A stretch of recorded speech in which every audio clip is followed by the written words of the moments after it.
কারো চক্ষু দুইটা লাল, কারো চোখের কোটায় পানি।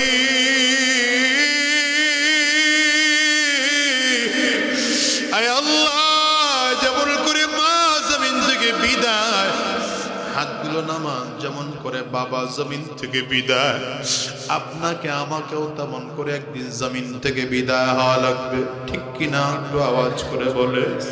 এ বাজান, এই দুনিয়ায় কেউ থাকতে পারে নাই, আপনি আর আমিও থাকতে পারবো না। তবে সাবধান, গুনাহগারের সামনে যখন আজরাইল আলাইহিস সালাম দাঁড়াবে, গুনাহগার তাকায় দেখবে পা দুইটা জমিনে দেখা যায়, মাথাটা সাত আসমানের উপরে দেখা যায়, একটা হাত পৃথিবীর পূর্ব প্রান্তে দেখা যায়, এক হাত পৃথিবীর পশ্চিম প্রান্তে দেখা যায়। আজরাইল আলাইহিস সালামের চক্ষু দুইটা উহুদ পাহাড়ের থেকেও বড় বড় মনে হয়। আজরাইল আলাইহিস সালামের প্রত্যেকটা পশমের গোড়া থেকে মনে হয় যেন আগুনের ফুলকি বের হয়। আজরাইল আলাইহিস সালামের ভয়ঙ্কর চেহারা দেখা গুনাহগারের চক্ষু দুইটা উল্টে যাবে, রূহটা করুণ নজর দিয়ে তাকিয়ে থাকবে। আজরাইল আলাইহিস সালাম গুনাহগারের রূহটার মধ্যে এত জোরে থাপা মারবে, কলিজার রগগুলো টাস টাস টাস টাস করে ছিঁড়ে যাবে। এই দুনিয়া কিছুই না রে ভাই, এই দুনিয়া ছেড়ে একদিন অন্ধকার কবরে চলে যাওয়া লাগবে। ও দুনিয়ার মুসলমান, আবার একটু হিসাব নিলাম। তোমারে আমারে যখন জমিন থেকে বিদায় হয়ে গেল, ওই দামি বিছানার থেকে টাইনা নামায়া ফ্লোরের মধ্যে লম্বা করে শোয়াইয়া রাখলো। একদল লোক চলে গেল বাজার থেকে কাফনের কাপড় কিনে আনার জন্য, একদল লোক চলে গেল বড়ই পাতা দিয়ে গরম পানি করার জন্য, একদল লোক চলে গেল বাগানের কিনারায় বাঁশ কেটে কেটে কবর খনন করার জন্য। আল্লাহ করে জমিন থেকে বিদায় করে জাহান্নামে পাঠায় দিতে পারি, এটা আমার মনের বড় আশা। এবং তার জন্য অনেক সম্পদ থাকে, যেন আমি সম্পদগুলো মদিনায় এনে মদিনার গরিব মানুষদের মাঝে বিলি করে দিতে পারি। আব্দুল্লাহ ইবনে জাহাজের দিকে তাকিয়ে বলেন, তুমি কি দোয়া করেছো বলো? আব্দুল্লাহ ইবনে জাহাজ বলেন, ভাই আপনি বড় মানুষ, বড় দোয়া করেছেন, আমি ছোট মানুষ, আমি ছোট দোয়া করেছি। কি দোয়া করেছো? আব্দুল্লাহ ইবনে জাহাজ বলেন, আমি দোয়া করেছি, আল্লাহ আগামীকাল যখন যুদ্ধ শুরু হয়ে যাবে, আমার সামনে যেন একটা শক্তিশালী কাফির দাঁড়ায় যায়, তার হাতে যেন ধারালো তরবারি থাকে, সে যেন ধারালো তরবারি দিয়ে আমার গায়ে আঘাতের পরে আঘাত করতে থাকে। আঘাতের কারণে আমার শরীরটা যেন ক্ষত বিক্ষত হয়ে যায়, আমার পা যেন কেটে যায়, আমার হাত যেন কেটে যায়। ও কাফির যেন আমাকে মারতে মারতে আমার নাক কেটে ফেলে, আমার কানটাও যেন কেটে ফেলে, আমার চোখ যেন উপড়া ফেলে, আমার শরীর যেন আলাদা করে ফেলে, আমার কল্লাটাকে যেন আলাদা করে ফেলে। বলে কেন? আব্দুল্লাহ ইবনে জাহাজ বলেন, আমার মনে বড় ভয় হয়, আমার সাধারণ মরণ হলে আমি আমার মালিকের কাছে মাফ পাবো কিনা জানি না,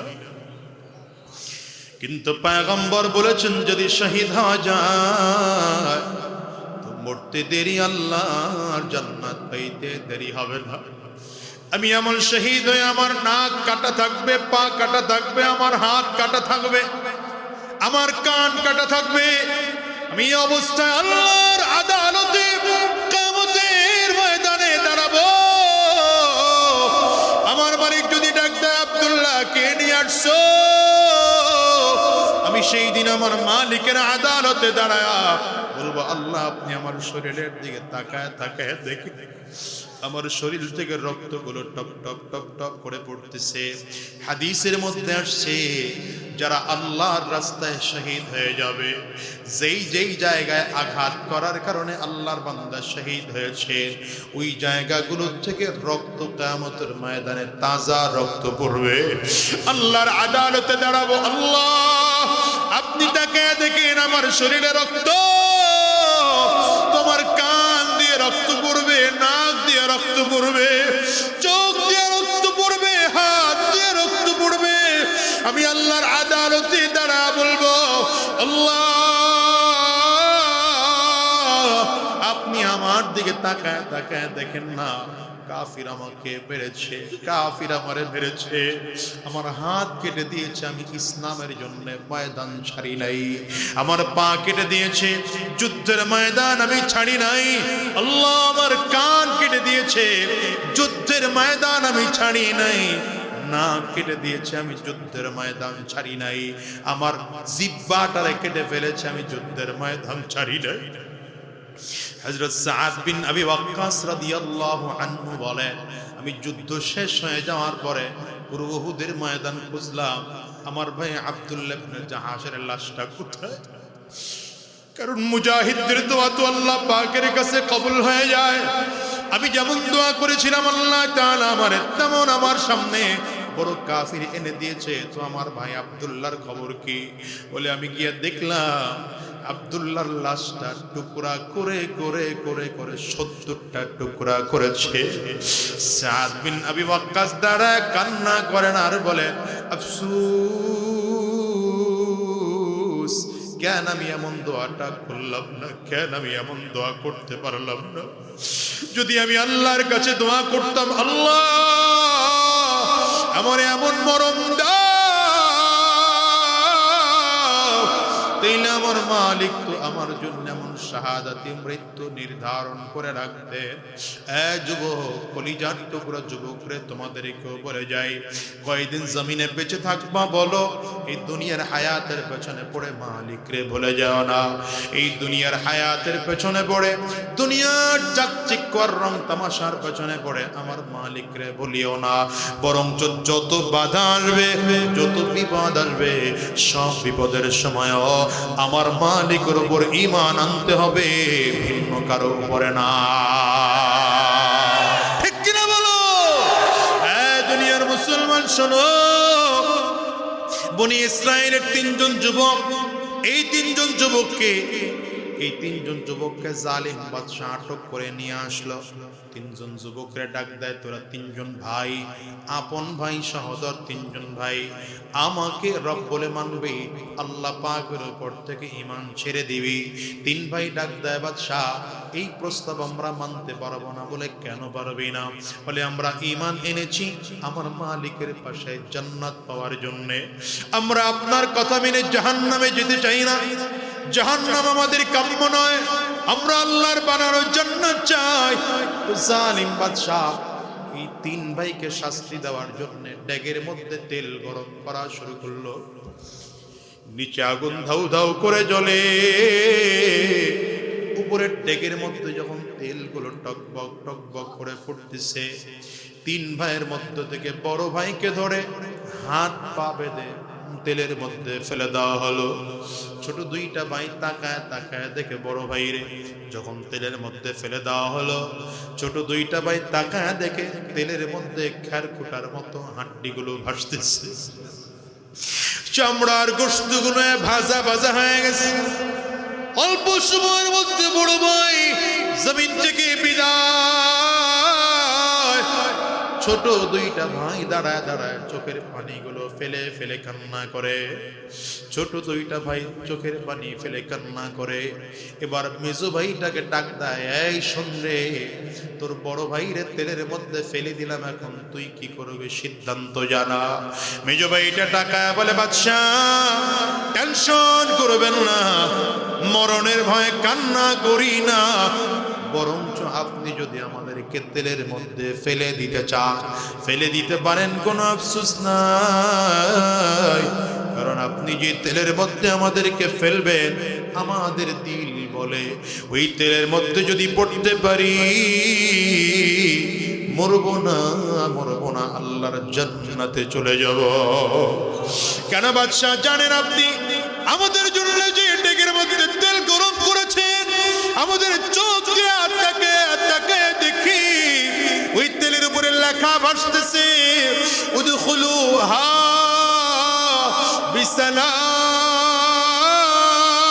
বিসালাম। আল্লাহু আকবার, চিল্লা জবান খুলে বলো। বলে জান্নাতি দরজার মধ্যে যেই লেখাটা ভাষা ভাসবে, যেই লেখা থাকবে,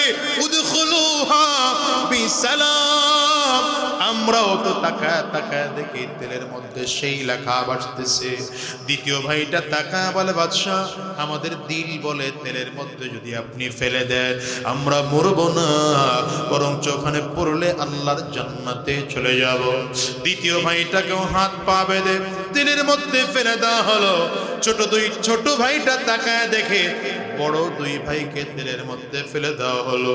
খের কুটার মতো হাড্ডিগুলো ভাসতেছে, চামড়াগুলো ভাজা ভাজা হয়ে গেছে, গোশতগুলো তেলের মধ্যে মিশে গেছে, রক্তগুলো তেলের মধ্যে মিশে কালার আলাদা হয়ে গেছে।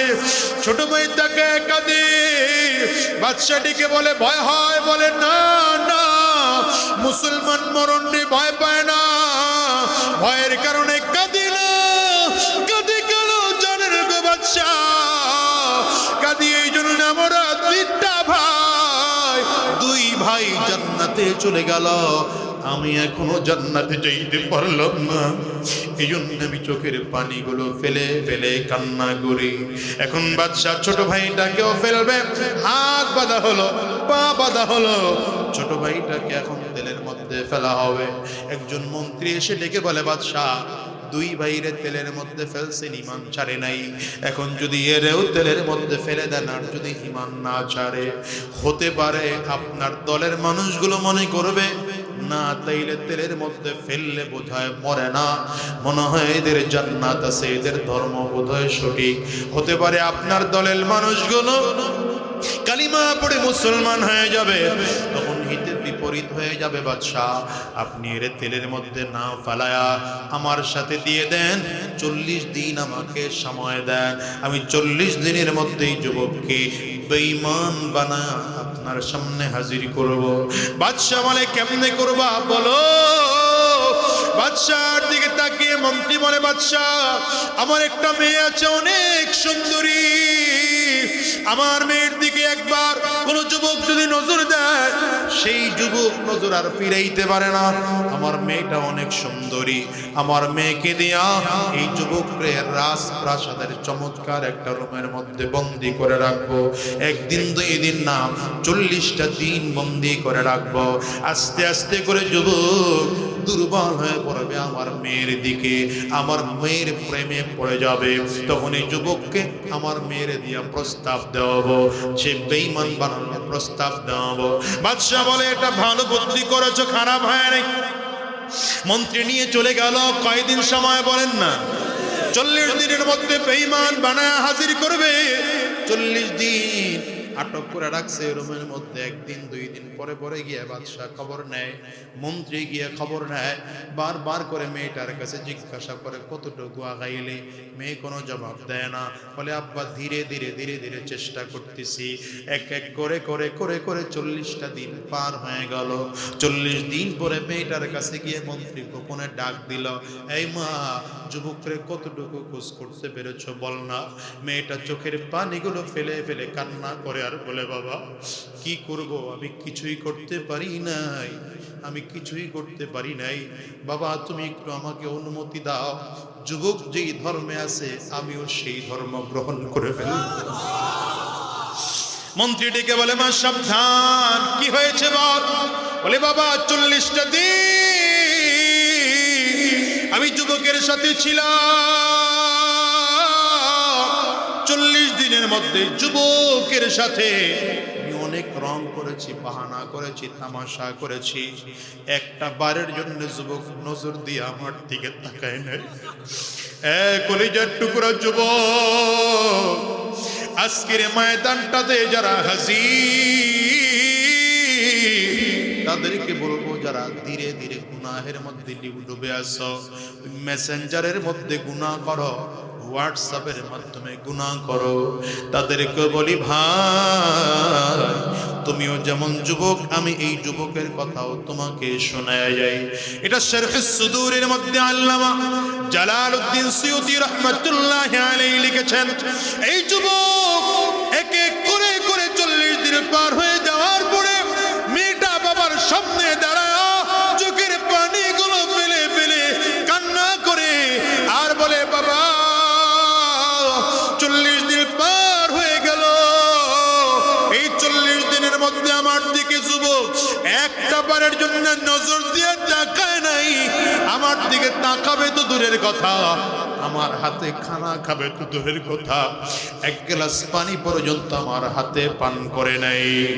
বাবা গো, মাঝে মাঝে আমি অনেক সুন্দর করে সেজে গুজে যুবকের সামনে গিয়ে দাঁড়াইতাম, যুবকরে আমার দিকে তাকানোর জন্য বাধ্য করতাম। যুবক চোখের পানি ফেলে কান্না করতো আর বলতো, বোন রে, তোমার দিকে তাকাইতে আমারে বাধ্য করো না।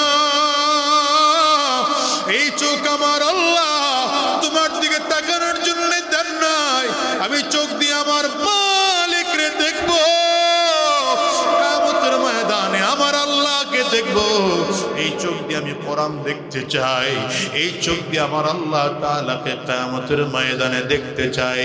যুবক বারবার করে বলে, বাবা, এই যুবককে আমি আমার দিকে ফিরাইতে পারি নাই। বড় আশ্চর্যের ব্যাপার, আমার খানা তো সে খায় নাই, কিন্তু আমি যখন ঘুমাইতে যাইতাম, ঘুম থেকে উঠলেই দেখতাম যুবকটা সাজদায় পড়ে আছে। আর যুবকের যায় নামাজের চারিটা দিক আনকমন কিছু ফল ফুল দিয়ে ভরা আছে। আমি যুবকরে ডাক দিতাম, যুবক এই ফল কোথায় পা? যুবক বলতো, এই চমৎকার ফল আমার আল্লাহ তাআলা জান্নাত থেকে ফেরেশতা দিয়ে আমার কাছে পাঠায়। মেয়েটা কান্না করে আর বলে, বাবা, যুবকের এই পরিস্থিতি দেখে আমারও তো মনে হচ্ছে আমি কালিমা পড়ে মুসলমান হয়ে যাব। মন্ত্রী ডেকে বলে, থাম, সাবধান, এই কথা যদি বাদশাহ জেনে ফেলে তাইলে তোরে মারবে, আমাকেও জমিন থেকে বিদায় করে ফেলবে। এটা করা যাবে না, চল না, আরো কিছুদিন সময় বাড়ায় নিয়ে আসতে হবে। বাদশার সামনে গিয়া ডাক দেয়, বাদশাহ, যুবকের দুইটা ভাই জমিন থেকে বিদায় হয়ে গেল। এই যুবকের দুই ভাইয়ের করুণ মৃত্যু দেখে যুবকের ব্রেন নষ্ট হয়ে গেছে। এখন সে ছেলেও চিনে না, মেয়েও চিনে না। আপনি আরো কিছুদিন সময় বাড়ায় দেন, অবশ্যই তাকে বেঈমান বানায়া হাজির করতে পারবো। এ দুনিয়ার মুসলমান শোনো, বাড়ায়া সময় যখন নিয়ে আসছে, মন্ত্রী এখন নিজের মধ্যে হিসাব করলো, রাজপ্রাসাদে রাখলে চলবে না, আমার বাড়িতে নিয়ে যেতে হবে। মন্ত্রী তার বাড়ি নিয়ে গেল, দরজা বন্ধ করে দিল। রাতের বেলায় তাকায় দেখে যুবক যায় নামাজ বিছায় নামাজে দাঁড়ায় আছে। কখনো রুকু করে, কখনো সাজদা দেয়। 2 রাকাত নামাজ শেষ করে হাত তুলেছে আর বলে, আয় আল্লাহ, 40টা দিন আমার এই গুনাহের পরিবেশের মধ্যে আমারে রেখেছ। এই 40 দিনের মধ্যে আমারে দিয়ে যেমন করে গুনাহ করাও না, কিন্তু আগে আগে আমার 2টা ভাইয়ের জান্নাতে দিয়ে গেছো। আমরা আপন 3টা ভাই, আমারে কি তুমি জান্নাতে নিবা না গো মালিক? জান্নাতে নিবা না? আল্লাহ, আমারে জমিন থেকে নিয়ে নাও, আমারে তুমি জান্নাত তাড়াতাড়ি করে দাও। এমন করে যখন যুবক চিল্লায়, মেয়েটা পেছন দিকে দাঁড়ায় ডাক দিয়েছে, যুবক, 40 দিন তোমার সাথে একসাথে ছিলাম, কেমন তোমার আখলাক, কেমন তোমার চরিত্র আমি ভালো করে জানি। আমারে রাইখা যাও না, যদি জান্নাতে যাইতে হয় আমারেও নিয়ে চলো, আমারেও নিয়ে চলো, আমারেও নিয়ে চলো। কলিজার টুকরো যুবক, আজকের ময়দানটার মধ্যে যারা হাজির হয়ে গেল, বলো কয়দিন এই দুনিয়ায় থাকবা? কখন জানি জমিন থেকে বিদায় হয়ে যাব, কারো জানা না। আমি তো কখন যেন আজরাইল তোমার আমার সামনে এসে দাঁড়ায় যায়। এ বাজান রে, আজকের ময়দান কারো জীবনের শেষ ময়দান হতে পারে। আজকের মাহফিল কারো জীবনের শেষ মাহফিল হতে পারে। আজকের এই মুনাজাত কারো জীবনের শেষ মুনাজাত হতে পারে। পারে কি পারে না? চিল্লায় বলো, পারে কি পারে না? নিজের গুনাহের কথা স্মরণ করো আর মালিক রে ডেকে বলো, আল্লাহ দুনিয়ায় বাবা নাই মা নাই। বাজান রে আজকের এই ময়দানটার দিকে তাকাও না, দেখো তো কত মানুষ মাকে হারিয়েছে, কত মানুষ যেন তার বাবাকে হারিয়েছে। আমি আজাদির ঘরে আমার মা না, আজকে 20টা বছর হয়ে গেল আমি আমার মাকে হারাইছি। হ্যাঁ যুবক, আজকের এই মজলিসটা তো কার কার ঘরে মা নাই একটু হাতটা উঁচা করে দেখা। কার কার ঘরে বাবা নাই বাজান হাতটা উঁচা করে দেখাও। হাতগুলো একটু তুলে রাখো, নামাইবা না। আমার ওই সকল যুবকরা তাকায় তাকায় দেখো যাদের ঘরে মা আছে, যাদের ঘরে বাবা আছে। যুবক থেকে দে এই মানুষগুলোর চেহারার দিকে একটা বারের জন্য তাকাও। এরা বাসায় যাবি তোর রোজের মধ্যে গিয়ে টোকা লাগাবে, মা তাদের দরজা খুলবে না, বাবা তাদের দিকে মিষ্টি হাসি দেবে না। ও কলিজার টুকরো যুবক, তোমরা হয়তো বাসায় গিয়া দরজার মধ্যে টোকা লাগাই মাম্মা দরজা খুলবে, এই মানুষগুলোর চেহারার দিকে একটু তাকায় দেখো না, কারো চোখ দিয়ে পানি বের হয়।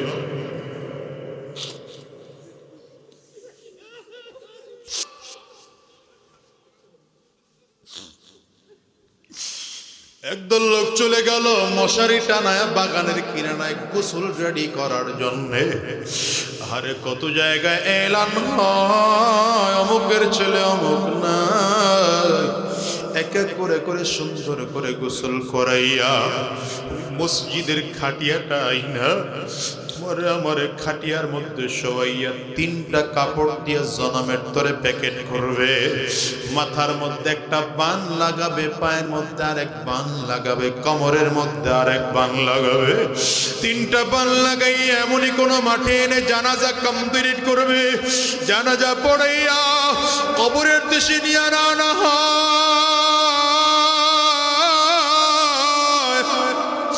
কবরের মধ্যে লাশ রাইখা বাসগুলো বিছায়,